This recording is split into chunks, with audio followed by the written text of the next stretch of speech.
For the first time Shakib Khan versus Prosenjit Chatterjee এই টাসেলটা আমরা দেখতে পেতে চলেছি। তো এটা নিয়ে কিন্তু আমি কিছুদিন আগে ভিডিও করেছিলাম যে মেগাস্টার সাকিব খানের প্রিন্স সিনেমা, যে সিনেমাটা সাকিব খানের আপকামিং সিনেমা ডিরেক্ট করছে আবু হায়াত মাহমুদ বলে একজন নতুন ডিরেক্টর এবং নতুন প্রোডাকশন হাউস ক্রিয়েটিভ ল্যান্ড এটা প্রডিউস করছে, যার একটা পোস্টারও কিছুদিন আগে ড্রপ করেছিল।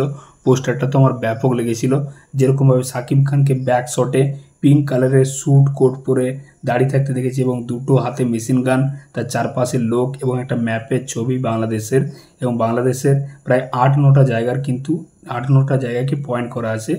তো এখানে একজন গ্যাংস্টারের চরিত্রে আমরা মেগাস্টার সাকিব খানকে দেখতে পাবো।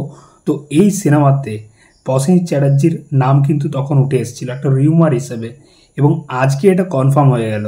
সাকিব খান হেটার্স বলে যে পেজটা রয়েছে ফেসবুকে, তারা কিন্তু খুব অ্যাকুরেট নিউজ আপডেট দেয়। তো তারা এই পোস্টটা করেছে, দেখতে পাচ্ছ এই পোস্টটা। তো এখানে আমরা দেখতে পাচ্ছি যে সাকিব খানের এই প্রিন্স সিনেমাতে আমাদের এপার বাংলার Prosenjit Chatterjee, the industry Prosenjit Chatterjee villain হতে চলেছে। হ্যাঁ, এটা যদি হয়ে যায় জাস্ট জমে যাবে বস। মানে সিনেমাটা কোন লেভেলের বক্স অফিস করবে বুঝতে পারছো। যদি ঈদের টাইমে রিলিজ করে বাংলাদেশে তো সাকিব খান কাঁপিয়ে দেবে এই সিনেমাটা, তার সাথে আবার প্রসেনজিৎ আছে, এবারে মানে জমে যাবে ভাই। এবং এপার বাংলাতেও সিনেমাটা কিন্তু দুর্দান্ত চলবে, কারণ প্রসেনজিৎ চ্যাটার্জি তার একটা হিউজ লেভেলের ফ্যান ফলোয়িং আছে।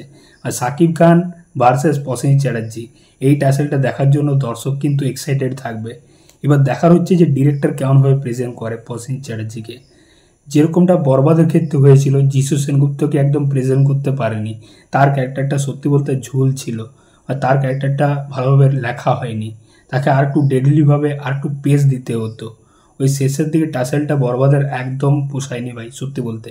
তো আমার ইচ্ছা প্রসেনজিৎ চ্যাটার্জিকে যদি নেয় অবশ্যই যেন ভালোভাবে প্রেজেন্ট করে, কারণ তারও একটা অরা আছে, তার একটা সোয়াগ আছে। তো প্রসেনজিৎ চ্যাটার্জির ভিলেনের ক্যারেক্টারটা যেন ভালোভাবে লেখা হয়, ভালোভাবে তাকে প্রেজেন্ট করা হয়, এটুকুই আমার আশা রয়েছে এই সিনেমাটার থেকে, এই ডিরেক্টরের থেকে। দেখা যাক। তো সিনেমাটা কবে রিলিজ করবে কিছু বলা হয়নি। সাকিব খানের আরেকটা সিনেমা আসছে যার পোস্টারও চলে এসছে আমরা জানি, সোলজার। তো দেখা যাক প্রিন্স সিনেমার আপডেট কখন আসে, এই সিনেমাটার রিলিজ ডেট কখন বলা হয়। তো আমি সত্যি এই সিনেমাটার জন্য এক্সাইটেড থাকলাম ভাই। সাকিব খান ভার্সেস প্রসেনজিৎ চ্যাটার্জি এই টাসেলটার জন্য আমি সত্যি এক্সাইটেড। দেখা যাক কেমন হয় এই সিনেমাটা। তো তোমাদের এই বিষয় নিয়ে কী মতামত অবশ্যই কিন্তু কমেন্ট বক্সে জানিও। চললাম, দেখা হচ্ছে পরের ভিডিওতে। চ্যানেলটায় নতুন থাকলে অবশ্যই কিন্তু সাবস্ক্রাইব করে যাও বস। টাটা।